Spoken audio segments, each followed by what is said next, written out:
पुढचा क्वेश्चन काय आहे आपल्याकडे? 2,000 रुपयाच्या राशीवरती 2 वर्षी चक्रवाढ किती होईल जर पहिल्या वर्षी व्याजाचा दर 4%, दुसऱ्या वर्षी व्याजाचा दर 3% असेल? असं जर उदाहरण आलं मित्रांनो, एक सूत्र आहे तेवढं लक्षात ठेवा. बघा इथं 2% दोन ठिकाणी जर दिलेले आपल्याला, तर मग आपली मेथड चेंज होणार. बघा सूत्र काय आहे? x अधिक y x y divided by 100 हे सूत्र राहणार आपलं, बरोबर.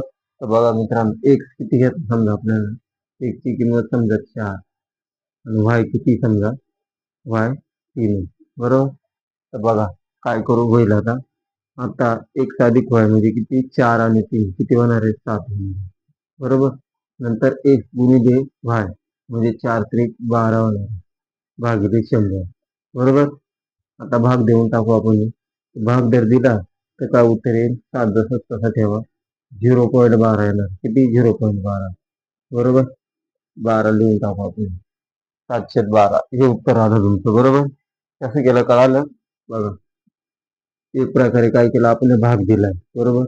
भाग दिल्यानंतर काय येणार आहे, 0.12 प्लस 7 आहे, बरोबर. हे 7 आहे, तर मग आपण काय केलं, 7 आणि हा 0.12, बरोबर. किती आले, 7.12, म्हणून डायरेक्ट लिहिला आपलं, बरोबर. मग काय करायचं, 7.12 आले ना, तर 7.12 गुणाकारामध्ये रक्कम किती दिलेली आपल्याला, 2,000 रुपये दिलेली, बरोबर. डिवायडेड बाय 100, बरोबर. कसं आलं तुम्हाला सांगितलंय मी, तसं दाखवा. बघा आता हा पॉईंट कॅन्सल करायचा, तर 2 शून्य वाढवले आपण खाली, हे 3 शून्य गेले, हे 3 शून्य गेले, राहिले का आपल्याकडे खाली शिल्लक 700 वरती 712 गुणिले 2 भागाकारामध्ये 10 हे लक्षात ठेवा, बरोबर. आता काय करू, वर्षांचा गुणाकार करून घेऊ. बघा 2 दुणे 4, 1 2, 2 साठी 7 दुणे 14, बरोबर. आणि डिवायडेड बाय मध्ये 100, बरोबर. भाग दिला आपण, याचं उत्तर काय येणार आहे, 142.4 हे झालं उत्तर. अशा प्रकारे कळालं का मित्रांनो?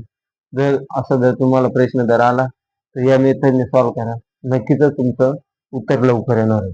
चला, कळतंय का?